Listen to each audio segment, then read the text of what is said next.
Thank you, Sam. Let me also welcome our listening audience to what we're going to call today Safe Deposit, the Do's and Don'ts, which is a very popular program that's going to be covering the nitty-gritty, nuts and bolts, day-to-day operating procedures on how to run a safe depository properly. And we'll also talk about what will happen to you if you don't run it properly and something occurs. But before we do that, I would like to cover several housekeeping items before we get too far into the program. First of all, the handout material that was sent to you prior to this presentation, hopefully when you receive that, you made copies for every person in your group. That's important because today's program is very interactive. You're going to be taking notes in that handout from the time I start talking until I stop talking about 2 hours from now. Also, that handout, if you put your name on it, can be used as a resource at a later time to answer questions that other employees may have or consumers may have. So again, take possession of that handout, put your name on top of it, and take it back to your workspace. Second thing I'd like to mention is the question and answer periods that Sam mentioned. We will try to have at least 2 of those in today's session, one at midpoint, one at the end, and we welcome your questions. And what I'd like to do now, if you have more than one person in your group, I'd like to ask you to identify the person who is the most familiar with your current safe deposit procedures and set that person directly in front of your computer keypad, because that's the person that has the most questions, and we welcome those questions, and please submit them, and we'll try to address as many or all of them as we can before the session is over today. The third thing I'd like to mention is how I got started doing what I'm doing today. As you see on your screen now, this is my office, folks. I travel all of the United States. I do these safe deposit presentations in all 50 states. I've been doing this for approximately 45 years. As you see on the next page, I got started doing this many, many years ago when I was a banker here in Houston, Texas. And as a banker, I got involved in the safe deposit area much like how you got involved when I inherited that department at my last bank. I didn't know anything about safe deposit, and somebody walked up one day and said, "Dave, you're in charge of that." Well, I went to a program similar to the one we're sitting in today, and during that session, I found out everything my bank was doing and had been doing for the past 40 years was wrong. Everything. And we were setting ourselves up on a daily basis to be sued, and not a person in that bank knew that. So I came back after each one of those sessions. It was a 6-week program. Every program, I've got more and more notes. I brought them on back, and I made lots and lots of changes. And by the time the seminar was over, we had a brand-new safe deposit area. We had new forms. We had new procedures. We had a written manual. We had all the things that we didn't even think we needed prior to that session. And I felt more comfortable being responsible for that department.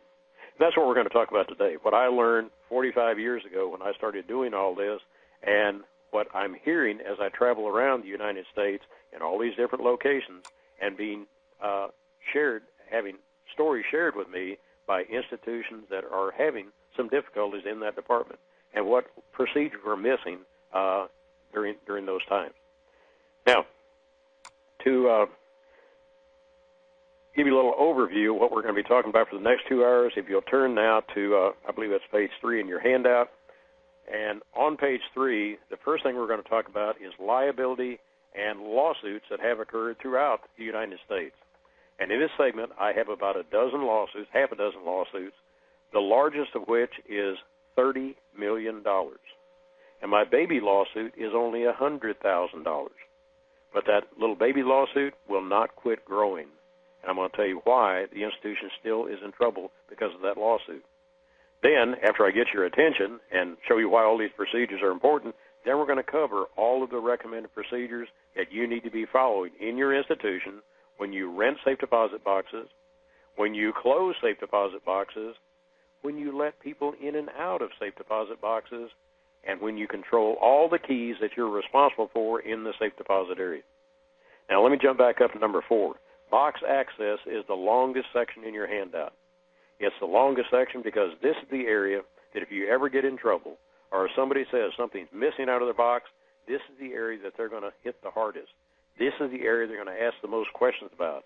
This is the area that they're going to try to show negligence was in place in your safe deposit area and box access was permitted to an unauthorized person. So again, all of these things are important, but number 4, if any of these things you're not doing in your institution right now are become apparent, this is the time to change them.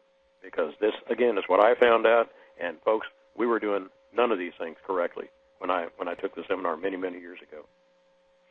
So to get started, let's turn now to page 4, and let's talk about some lawsuits, some very large lawsuits that have occurred, and the missing procedures that created these lawsuits. And as we go through these procedures, and it would take 3 hours to give you all the details, but I'm going to tell you how much the bank lost and the credit union lost, and I'm also going to tell you what procedures are missing. And these are the procedures that I think you need to be checking if they're also missing in your institution. The first one, $4 million. Please write that down in the missing word spots. Box numbers on safe deposit keys cost this institution $4 million. Now, how did that happen? It all happened when a lady walked into the safe deposit area, walked up to the safe deposit vault attendant, told the attendant that she wanted to go in her jointly rented box that she and her husband had rented in that vault. The attendant got the lady's signature, walked back over to the contract, verified the signature, and everything was fine.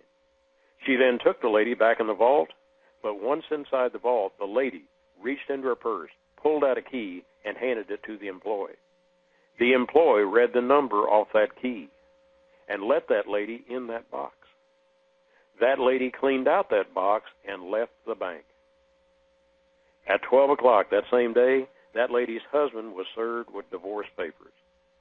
The first place he went was the same bank, the same vault, to get into his individually rented box that he was the only signer on. And this lady had stolen a key to that box. She had cleaned out that box, and that lady has disappeared. We don't know where that lady is. Well, the man started screaming that he wanted all of his stuff back, his stocks, his bonds, his jewelry, his cash, his gold, all this stuff. And the bank's second mistake that day was, you have to prove you had all that stuff in there, or we're not even going to talk to you. We admit we made a mistake, but it's up to you to prove that those things were there, which really upset the man. He got an attorney. He got a CPA. He proved to that bank that he could have had $4 million worth of stuff in his box. This guy's a multimillionaire. And after everything was said and done, 2 years later, when the bank finally woke up to the fact that if we have to go in front of a jury and admit we let the wrong person clean out this gentleman's box, we're going to have a problem, they paid that man what he said was missing. They paid his attorney his legal fees. They paid his CPA for proving that he could have had all that stuff in there. And they also had to pay their own attorneys for representing them for that 2 years. And when all those figures were added up, it came up to that $4 million that you see on the screen. Now, back to incorrect procedures. If you don't have numbers stamped on your keys, what do you have to rely on to let the right person in the right box? Write 2 words out to the side, and those 2 words are legal document. Legal document. When somebody comes up and they want to get in their box, when you verify that signature, take the legal document into the vault with you. That legal document, being the contract, the signature card, the access record, whatever you're using, has a box number on it. Compare the number on your legal document to the number on the box door, the outside of that door. Put your guard key in that door, and then and only then do you ask for the renter's key. If that renter tries to switch keys with you at that point, like this lady did, that key's not going to open that box anymore, is it? This small, simple procedure would have saved this bank $4 million if they'd had just trained their people to do that. Now, a little side story about this case I heard later after it was all said and done. This lady had told her divorce attorney, do not serve that bank with, do not serve my husband with those divorce papers until 12 o'clock on Wednesday afternoon. And when the attorney said, why 12 o'clock, why Wednesday, her response was, that's when the full-time safe deposit employee is off. She's off every Wednesday. That's when the relief person is at her desk. And she's figured all this out. If I'm up to no good, folks, I am looking for the weakest link in your operation, and unfortunately, the part-time relief person is the last person to get proper training. They just sit them on that desk 1 day a week. They put them in there at lunch hours. They put them there during vacation, and they don't realize that all of these things can create some exposure for your institution, which it did here. The next case, I'm real familiar with this because this happened right here in Houston, Texas. a bank president here in Houston called me in my